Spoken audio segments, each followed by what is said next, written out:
সুবহানাল্লাহ ওয়ালহামদুলিল্লাহ লা ইলাহা ইল্লাল্লাহ সুবহানাল্লাহ ওয়ালহামদুলিল্লাহ লা ইলাহা ইল্লাল্লাহ লা ইলাহা ইল্লাল্লাহ লা ইলাহা ইল্লাল্লাহ নবী আমার নবীর ফুতুল জগৎ করবে ও জালা নবী আমার নূরের ফুতুল জগৎ করলেন ও জালা রোজ হাসরে করবেন তিনি উম্মতের ফয়সালা সুবহানাল্লাহ ওয়ালহামদুলিল্লাহ লা ইলাহা ইল্লাল্লাহ সুবহানাল্লাহ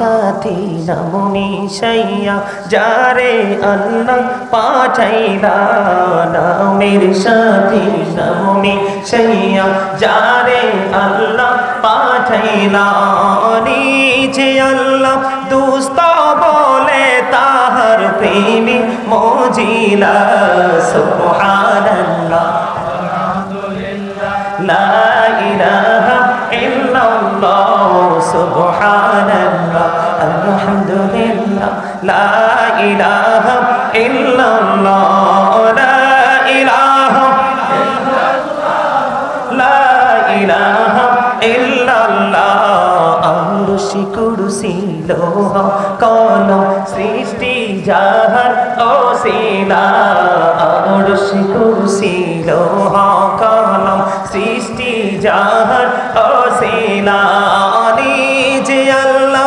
খুশি হইয়া নাম রাখিলেন হাবিবুল্লাহ সুবহানাল্লাহ আলহামদুলিল্লাহ লা ইলাহা ইল্লাল্লাহ সুবহানাল্লাহ আলহামদুলিল্লাহ লা ইলাহা ইল্লাল্লাহ লা ইলাহা ইল্লাল্লাহ মুহাম্মাদুর রাসূলুল্লাহ সাল্লাল্লাহু আলাইহি ওয়াসাল্লাম জুরে বলুন আলহামদুলিল্লাহ।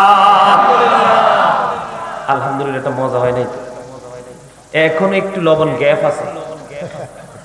কথা বলেন, জিকির করতে পেরে মজা পাইছেন না? আল্লাহ রাসূল বলেছেন এটা হলো জান্নাতীদের জন্য জান্নাতের ফল। আরো জোরে বলেন না সুবহানাল্লাহ। এই যে আমি জিকির করলাম, আপনারা অনেকেই কিন্তু জিকিরের সময় দুর্বল ছিলেন। কথা বলেন, কি ছিলেন? দুর্বল ছিলেন না? আপনারা বলেন তো, প্রাণ ভরে কি জিকির করছেন? বন্ধুরে আমার, আল্লাহ রাব্বুল আলামিন আপনাকে আমাকে জবানটা কেন দিয়েছে একটু চিন্তা করেন। দোকান পাটে বসে বসে বন্ধু পান খাওয়ার জন্য, রাস্তায় দাঁড়িয়ে দাঁড়িয়ে সিগারেট টানার জন্য নয় বন্ধুরে, তিন রাস্তার মোড়ে দাঁড়িয়ে দাঁড়িয়ে মানুষের বদনাম করার জন্য নয়, রাস্তায় শপিং মলে কোলাহল পরিবেশে অপ্রাসঙ্গিক অগ্রহণযোগ্য কথা বলার জন্য নয়। আল্লাহ রাব্বুল আলামিন আপনাকে আমাকে জবান দিয়েছে একটা উদ্দেশ্য নিয়ে। আল্লাহ বলেছেন ফাযকুরুনি আযকুরুকুম, আল্লাহ বলেছেন remember me then I will remember you, তোমরা আমাকে স্মরণ করো আমি তোমাদেরকে স্মরণ করব। বন্ধু তোমরা জানো না, আমার আল্লাহ কথা দিয়েছে, আল্লাহর হাবিবকে জানিয়ে দিয়েছে, হাবিব আপনি আমার উম্মতগুলোকে জানিয়ে দেন গো হাবিব, আমার কোন বান্দা যদি দুনিয়ার বুকে যদি কোনো জলসায় বসে আমি আল্লাহর জিকির করে রে, আমি আল্লাহ তার চাইতে উত্তম জলসায় সেই বান্দার জিকির করি। জোরে বলুন না সুবহানাল্লাহ। আপনার আমার যে জলসার আল্লাহর জলসা কি এক? কথা বলেন। আল্লাহ করবে ফেরেশতা নিয়ে, আমরা করব দুনিয়ায় নামাজি বেনামাজি পাপী এবং নেকি সব মিলিয়ে। এটা কি আমাদের জন্য নিয়ামত কিনা? আল্লাহ বলেছেন ফাযকুরুল্লাহ কিয়ামান, তোমরা দাঁড়িয়ে জিকির করো, কুউদান বসে জিকির করো, ওয়া আলা জুনুবিকুম তোমরা শুয়ে শুয়ে জিকির করো। জোরে জোরে বলুন আল্লাহু আকবার। আরেকটু মহব্বতে বলুন আল্লাহু আকবার। বন্ধুরে আমার, জিকির কিন্তু জবান দিয়েও করা যায়, কাল দিয়ে করা যায়। আমার নবী বলেছেন জবান এবং কলব দুইটা মিলে যেই জিকির করা হয় ওই জিকির হলো পৃথিবীতে সবচেয়ে উত্তম জিকির। আরো জোরে বলেন না সুবহানাল্লাহ। প্রত্যেকটা মেশিনকে ক্লিয়ার করার জন্য, ময়লা দূর করার জন্য একটা যন্ত্র থাকে। আল্লাহর হাবিব বলে দিয়েছেন, মানুষের মনের ঘরের ময়লা দূর করার সবচেয়ে বড় বড় অস্ত্র হলো, যন্ত্র হলো মাওলার জিকির। জোরে জোরে বলুন না সুবহানাল্লাহ। আল্লাহর হাবিব সরকারে মদিনা ইমামুল মুরসালিন রাহমাতুল লিল আলামিন তিনি বলে দিয়েছেন, তোমরা যখন জিকির করবা এমন ভাবে জিকির করো গো, মানুষ দেখলে যেন তোমাদেরকে পাগল বলে। আর আমি জিকির করছি অত্যন্ত মজা করে, আপনারা জিকির করছেন কোনটা আপনার জবানও জানে না ভালো করে, ঠিক কিনা বলেন? বন্ধু নাচি আল্লাহর হাবিবের কথার উপর দাঁড়িয়ে, নাচি আল্লাহ রাব্বুল আলামিনের অর্ডারের দিকে দাঁড়িয়ে, এই আমল দিয়ে কখনোই সফলতা সম্ভব নয়। আপনার আমার আপন স্বজন কবরে আছে না নাই? আর জোরে বলেন, আপনার আমার আপন স্বজন কবরে আছে না নাই? হযরত আবু হুরায়রা রাদিয়াল্লাহু তাআলা থেকে হাদিস কানা বর্ণিত, আমার নবী আপনার নবী দো জাহানের বাদশা নবী সাহাবায়ে কেরামদেরকে নিয়ে তিনি হাঁটতেছিলেন বন্ধু। হঠাৎ করে তিনি দাঁড়িয়ে গেলেন একটা কবরের পাশে। দাঁড়িয়ে নবীজি থমকে দাঁড়িয়ে গেলেন। দাঁড়িয়ে তিনি পাশে খেজুর গাছ থেকে একটা খেজুরের ঢাল তিনি ভাঙলেন, ভেঙে দুইটা টুকরো করলেন। দুইটা টুকরো করে দুইটা কবরের উপর তিনি গেড়ে দিলেন। সাহাবায়ে কেরাম প্রশ্ন করলো, ইয়া রাসূলুল্লাহ, ইয়া হাবিবাল্লাহ, নবী গো, ও প্রাণের নবী, কেন গো আপনি চাইলেন হয়ে গেলেন? আপনি তাৎক্ষণিকভাবে দাঁড়িয়ে গেলেন, স্টপ হয়ে গেলেন এবং খেজুরের ডাল দুইটা ভেঙে দুইটা টুকরো করে দুইটা কবরের উপর আপনি গেড়ে দিলেন। এবার আমার নবী ডেকে ডেকে বললেন, যে দুইটা কবরের মধ্যে আযাব চলতেছে, ইয়া রাসূলুল্লাহ, ইয়া হাবিবাল্লাহ, নবী গো, আমি বুঝতে পেরেছি কবরের মধ্যে আযাব হচ্ছে গো নবী, কিন্তু খেজুরের ডাল দুইটা ভেঙে দুইটা কবরের উপরে গেড়ে দেওয়ার মানে কি? এবার আমার নবী ডাক দিয়ে বললেন, এই খেজুরের ডাল দুইটা যতক্ষণ পর্যন্ত কবরের উপরে সবুজ থাকবে ততক্ষণ তারা মাওলার জিকির করবে। আর এই জিকিরের উসিলায় আল্লাহ কিছুটা সময় হলেও কবরবাসীর কবর আযাব বন্ধ করে দিবে। আরে আরো জোরে বলেন না সুবহানাল্লাহ, আরো জোরে বলেন সুবহানাল্লাহ। জিকিরের মজা এত বেশি বন্ধু। বলে হুজুর জিকির কোনটা? জিকির হলো বন্ধু কি বাংলা শব্দ, আরবি শব্দ হলো জিকির, আর বাংলাতে বলা হয় স্মরণ করা, ইংলিশে যেটাকে বলা হয় রিমেম্বার। জিকির মানে হলো সুবহানাল্লাহ, আলহামদুলিল্লাহ, লা ইলাহা ইল্লাল্লাহ, আল্লাহু আকবার। কাউকে সৎ কাজের জন্য ডাকা এবং কাউকে অসৎ কাজ থেকে বিরত রাখা, এটার নামই হলো জিকির। সুবহানাল্লাহ বলতে পারেন না? এই জবানের হক আদায় করতে হবে। এজন্য নবী বলেছেন, তোমরা যখন জান্নাতের বাগানে আসা যাও করো, ওখান থেকে কিছু ফল খেয়ে নিও। ইয়া রাসূলুল্লাহ, জান্নাতের বাগানের ফলটা কি গো? এবার আমার নবী বলে দিলেন, জান্নাতের ফলটা হলো সুবহানাল্লাহ ওয়ালহামদুলিল্লাহ, লা ইলাহা ইল্লাল্লাহ, ও সুবহানাল্লাহ ওয়ালহামদুলিল্লাহ, লা ইলাহা ইল্লাল্লাহ,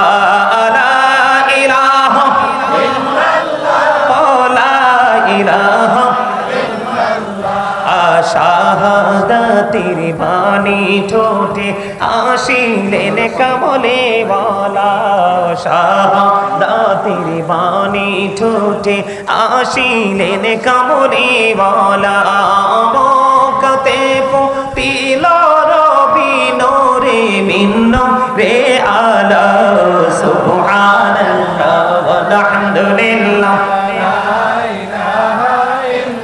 লা ইলাহা ইল্লাল্লাহ মুহাম্মাদুর রাসূলুল্লাহ সাল্লাল্লাহু আলাইহি ওয়াসাল্লাম। আলহামদুলিল্লাহ বলেন। এবার বলেন তো মজা লাগছে কিনা? আরো জোরে বলেন। আরে আরেকটু জোরে বলেন। মজা লাগছে না? কার কার কাছে মজা লাগছে? হাত তুলে সোজা সোজা করে মাশাআল্লাহ, হাত নামা। কত মানুষ নামাজ পড়বে? সবাই কি আর সফল? কত মানুষ রোজা রাখবে? সবাই কি আর সাচ্চা রোজাদার? কথা বলেন না। বুঝতে হবে পৃথিবীর দন দৌলত টাকা পয়সা উপার্জন নিয়ে কম্পিটিশন নয়, কম্পিটিশন করতে হবে আল্লাহর গোলামি নিয়ে। কে বেশি পারবো করতে? যে যত বেশি করতে পারবো সে তত বেশি সফলতা অর্জন করতে পারবো, ঠিক কিনা বলেন? কবরে যাব না আমরা? আমরা যখন ঠিক মতো নামাজ পড়বো, রোজা করব, জিকির করব, আল্লাহর ওয়ার্ডারটা যথাযথভাবে মান্য করব, কবরে যাওয়ার পরেই কিন্তু তাদের সাথে প্রেমময় আচরণ শুরু হয়ে যাবে। কি হয়ে যাবে? প্রেমময় আচরণ শুরু হয়ে যাবে। তবে এই প্রেমময় আচরণটা পাওয়ার জন্য আগে নিজেকে প্রস্তুত করতে হবে। এই প্রস্তুত করতে হলে আপনাকে সর্বপ্রথম একটা জায়গায় যেতে হবে। আল্লাহ রাব্বুল আলামিন বলেছেন, join with my dear people, come to my paradise. আল্লাহ বলেছেন, ফাদখুলি ফি ইবাদি ওয়াদখুলি জান্নাতি। আমার প্রিয় লোকের সাথে যুক্ত হও আর আমার জান্নাতে চলে আসো। জোরে জোরে কন্যা সুবহান। আর জোরে বলেন সুবহানাল্লাহ। আল্লাহ বলেছেন, ইনদা রাব্বিহিম ইউরযাকুন, দে রিসিভ ফুড ফ্রম আল্লাহ। তারা কবরে যাওয়ার পরে জান্নাতি খাবার পেয়ে যাবে। জোরে জোরে বলেন না সুবহানাল্লাহ। এটা কি চমৎকার খবর না? বড় নিয়ামতের খবর না? বন্ধুরে আমার, নেককার এবং বদকারের মধ্যে পার্থক্য আমি পাপীদেরকে নিয়ে কথা বলবো না বন্ধু। যারা আল্লাহ ওয়ালা বুজুর্গ আল্লাহর দিদার অর্জন করতে চায় তাদের জন্য ছোট্ট একটা মেসেজ আমি দিব। মুহাম্মদ ইবনে নওসর রাদিয়াল্লাহু তাআলা আনহুর বাবা, তিনি মানুষ যখন ইন্তেকাল করার পরে তিনি মানুষের জানাজায় অংশগ্রহণ করতে পারলে অনেক বেশি খুশি হতো। বন্ধুরে আমার, দেখতে দেখতে দেখতে দেখতে দিন ফুরিয়ে যাচ্ছে, রাত্র ফুরিয়ে যাচ্ছে, সময় ফুরিয়ে যায়। হঠাৎ করে তিনি একদিন এক মৃত্যু ব্যক্তির জানাজায় অংশগ্রহণ করলো।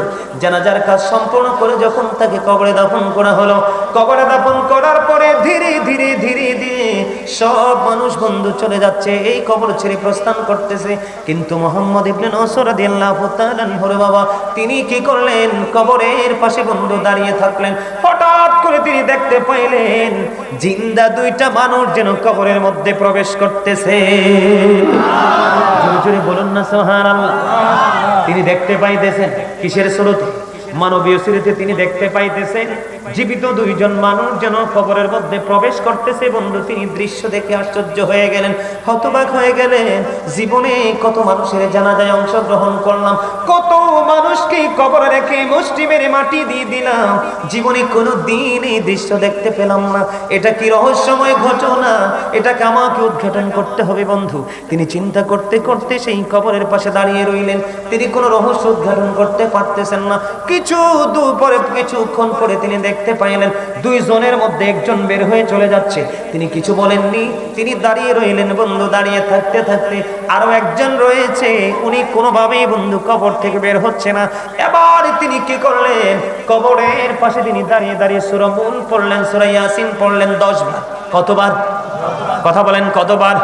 10 বার তেলাওয়াত করলেন সূরা মুলক এবং সূরা ইয়াসিন 10 বার তেলাওয়াত করলেন। 10 বার তেলাওয়াত করে আল্লাহ রাব্বুল আলামিনের দরবারে দুখানা হাত বাড়িয়ে দিলেন। মনিব, মনিব, ও মনিব, কি রহস্যময় ঘটনা আমার সামনে। আমার জীবনে কত মানুষের লাশ আমি দাফন করেছি, আমি কোনো দিন এই দৃশ্য দেখতে পাইনি গো মনিব। এই কবরের মধ্যে দেখতে পাইলাম জিন্দা যেন দুইটা মানুষ প্রবেশ করলো, একজন চলে গেল, এখনো পর্যন্ত আরেকজন এখানে অবস্থান করতেছে। মনিব, কি গো? তিনি আল্লাহ রাব্বুল আলামিনের কাছে সূরা ইয়াসিন এবং সূরা মুলক 10 বার তেলাওয়াত করলেন। 10 বার তেলাওয়াত করে আল্লাহর দরবারে দোয়া করলেন। দোয়া শেষ হইতে দেরি রে, এবার চাইয়া দেখলেন ওই যে নতুন কবরটা ফাইটা দুইটা টুকরা হয়ে যায়। আওয়াজ তুলে বলুন আল্লাহু আকবার। নতুন কবরটা ফাইটা দুইটা টুকরা হয়ে গেল। দুইটা টুকরা যখন হয়ে গেল, ওই যে এখনো পর্যন্ত একজন বাকি আছে রে, এই একজনও তিনি ওই আগের ব্যক্তির মতো কবর থেকে বের হয়ে তিনি অন্যত্রে চলে যাচ্ছে। এবার কি করলেন? চিন্তা করলেন, ওই লোকটা যখন চলে যাচ্ছে ওনাকে ডাক দিলেন, তিনি দাঁড়ায় না। ওনাকে অনুরোধ করার পরে তিনি দাঁড়ালো। এবার ওনাকে প্রশ্ন করলো, আমি আপনার কাছে জানতে চাই, আপনারা দুইজন এই কবরের মধ্যে এসেছিলেন, একজন অনেক আগেই চলে গেছে, এখনো পর্যন্ত আপনি কবরের মধ্যে উপস্থিত রয়েছেন কেন গো? আপনাদের এই আসার কারণ কি? আমার জীবনে আমি এমন দৃশ্য তো দেখতে পাইনি। এবার ওই ফেরেশতা ডেকে ডেকে বলছে, আমরা পৃথিবীর কোনো মানুষ নাই, আমরা হলাম আল্লাহর রহমতের দুইজন ফেরেশতা। একজন অনেক আগে চলে গেছে, আমি এখনো পর্যন্ত অবস্থান করতেছি। আল্লাহর প্রিয় বান্দা, আল্লাহ ফেরেশতারা যখন প্রশ্ন করতে আসবে রে, সে যদি প্রশ্নের জবাব দিতে যদি সে সংকোচ বোধ করে, আমরা যেন তার প্রশ্নের জবাবগুলো জোরে বলেন না সুবহানাল্লাহ। বন্ধুরে আমার, এই যে মুমিন বান্দা যখন কবরে যাবে, তাদের মৃত্যুর সময় থেকেই বন্ধু বিভিন্ন সিমটম দেখা যাবে। হাদিস শরীফের মধ্যে এসেছে মৃত্যুর সবচেয়ে কম যন্ত্রণা 1000 তলোয়ার মারার আঘাতের সমতুল্য। বন্ধুরে আমার, আল্লাহর প্রিয়জন তাদের প্রাণ পাখি যখন আল্লাহ রাব্বুল আলামিন বের করে নিয়ে যাবে, তার আগে আল্লাহ রাব্বুল আলামিন তাদের জন্য জান্নাতি পোশাক পাঠিয়ে দিবে। তারা এই জান্নাতি পোশাক দেখতে থাকবে, এটা পরার জন্য তাদের মধ্যে একটা ফিলিংস শুরু হয়ে যাবে, তাদের মধ্যে একটা মানসিকতা সৃষ্টি হয়ে যাবে। ওই দিক দিয়ে আল্লাহর কুদরতে তার দেহ থেকে প্রাণ পাখি বের করে নিয়ে যাবে। বন্ধুরে আমার, দুনিয়ায় যারা থাকে আল্লাহর কাজ করে, ভালো কাজ করে, তাদের রহমত, তাদের বরকত, তাদের নিয়ামতের কোনো কমতি নেই। তারা দুনিয়ার মধ্যে যেমনি নিয়ামতের অধিকারী হয়, তারা পরকালে আরো বেশি বেশি নিয়ামতের অধিকারী হয়। আপনারা জানেন না, এই পৃথিবী থেকে কেউ কিন্তু মরতে চায় না? চায়? কথা বলেন। মৃত্যুবরণ করতে কি কেউ চায়? মৃত্যুবরণ করতে কেউ চায় না। আল্লাহ রাব্বুল আলামিন বলতেছেন, আর আমার প্রিয় বান্দা পৃথিবীর বুকে থেকে কষ্ট পাক, এটা আমি আল্লাহ চাই না। বুঝতে পারছেন? মানুষ মরতে চায় না, কিন্তু আল্লাহর যারা প্রিয় হয়ে গেছে আল্লাহ রাব্বুল আলামিন, তারা পৃথিবীতে জীবিত থেকে মানুষ দ্বারা লাঞ্ছিত হোক, অপমানিত হোক, কষ্ট পাক, এটা আল্লাহ রাব্বুল আলামিন চায় না। কি চমৎকার না! আল্লাহু ওয়ালিউল্লাযীনা আমানু, ঈমানদারদের বন্ধু কে? আল্লাহ। বুঝতে হবে আপনাদেরকে। তো সেই জায়গাটাকে আমাদের আসতে হবে না? সেই জায়গাটাতে আসতে হলে আমাদেরকে একটা কাজ করতে হবে। আল্লাহ বলেছেন আল্লাযীনা আমানু وكانوا يتقون لهم البشرى في الحياة الدنيا وفي الآخرة। যারা ঈমান এনেছে এবং আল্লাহকে ভয় করেছে, আল্লাহ রাব্বুল আলামিন বলেছেন লাহুমুল বুশরা, তাদের জন্য সুসংবাদ, ফিল হায়াতিদ দুনিয়া, দুনিয়ার জীবনে, অফিল আখিরা, এবং পরকালের জীবনে। জোরে জোরে বলুন না সুবহানাল্লাহ। আরো জোরে বলুন না সুবহানাল্লাহ। আর একটু মহব্বতে সুবহানাল্লাহ। সুবহানাল্লাহ বলতে পারেন না? সুবহানাল্লাহ। আপনারা কি দুর্বল হয়ে পড়ছে? না। টিভির সামনে বসলে, ফেসবুক নিয়ে বসলে, ইউটিউব নিয়ে বসলে তো রাত্র শেষও হয়ে যায়, খবর থাকে না। শুধু এইখানে আসলে, নামাজে গেলে কত তাড়াতাড়ি বের হবো, আল্লাহর ভালো কাজ, কোরআন তেলাওয়াত, নামাজ রোজা করতে গেলে কত তাড়াতাড়ি সেই স্থান থেকে আউট হইতে পারবো, আমাদের মধ্যে সবসময় সেটা থাকে। এটার কারণ মনে করতে হবে শয়তান। এটার কারণ কি? শয়তান চায় না আল্লাহর বান্দা ভালো কাজ করে আল্লাহর দিদার পর্যন্ত পৌঁছাক, কারণ সে তো জান্নাত দেখে এসেছে। এটা অবর্ণনীয় এক সুখের জায়গা। আর জোরে বলেন না সুবহানাল্লাহ। আরে আরেকটু জোরে বলেন না সুবহানাল্লাহ। আপনারা জানেন মৃত্যুবরণ করতে হবে আমাদেরকে। কুল্লু নাফসিন যায়কাতুল মাউত, অল মেন উইল ডাই। সকল মানুষকে মৃত্যুবরণ করতে হবে, মৃত্যুর স্বাদ গ্রহণ করতে হবে। বাঁচতে কি আমরা পারবো? কথা বলেন, পারবো? এই যুগের মানুষ কি বেশি পাপ করে নাকি নেক করে? অনেক বেশি পাপ করে। পাপ করে না? এই পাপ করাটা এটা একটা কিয়ামতের আলামত। এই যুগের মানুষ কি বেশি বেশি মায়ের কথা শোনে না বউর কথা শোনে? They will listen their wives. ঠিক কিনা বলেন? আরো জোরে। কিয়ামতের পূর্বক্ষণে মানুষ তার বিবির কথাকেই বেশি মূল্যায়ন করবে। এটা কিয়ামতের আলামত। The music and musical instrument will be increased. গান বাদ্যযন্ত্র বেড়ে যাবে, এটাও কিয়ামতের আলামত। এখন বাড়ছে না?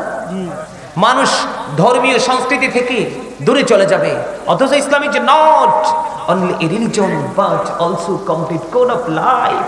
পরিপূর্ণ পূর্ণাঙ্গ জীবন ব্যবস্থা কোথায়?